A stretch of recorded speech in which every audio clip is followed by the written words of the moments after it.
Historically, before we invented synthetic fibers to add to our socks, would people have been darning socks all of the time? And the very short answer is yes, it was part of the chores that you would do regularly. However, there's way more historical context around it. First of all, historically socks would be knit with reinforced heels. Very often the socks would be knit in colorwork technique, which means that you actually get a fabric where the yarn is held double, and that really increases the durability of any sock. All of those traditional crazy colorwork socks that we are seeing, they aren't only meant to be pretty, there's also a really practical reason why they're made like that. Another thing to remember is that most folk wouldn't have had only 1 or 2 pairs of socks. In the climates where you actually need to wear wool socks, winters are very dark, very long. There aren't really that many yard work or outdoors work that you need to do, so you would spend a lot of time indoors, and lots of that time was spent on crafting. And that would also mean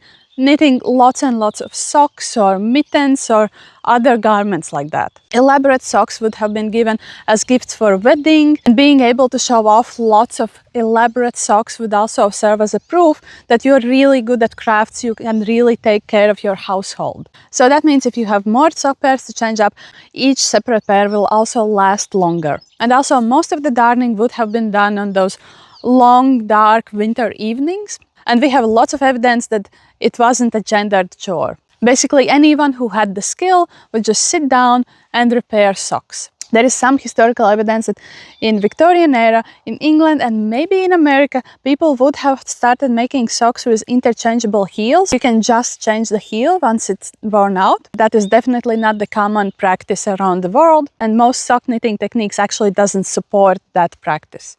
Also, the more rustic wool you use, the longer your socks will last. So it's very likely that our understanding on what wool yarn looks like isn't exactly the same as historically our ancestors would have looked at it. But again, that's one of the things that we can't really fully know. As always, about historical concepts like these, we know some things we really do know, some things we are guessing, inferring from our knowledge, and then some things we just can't know.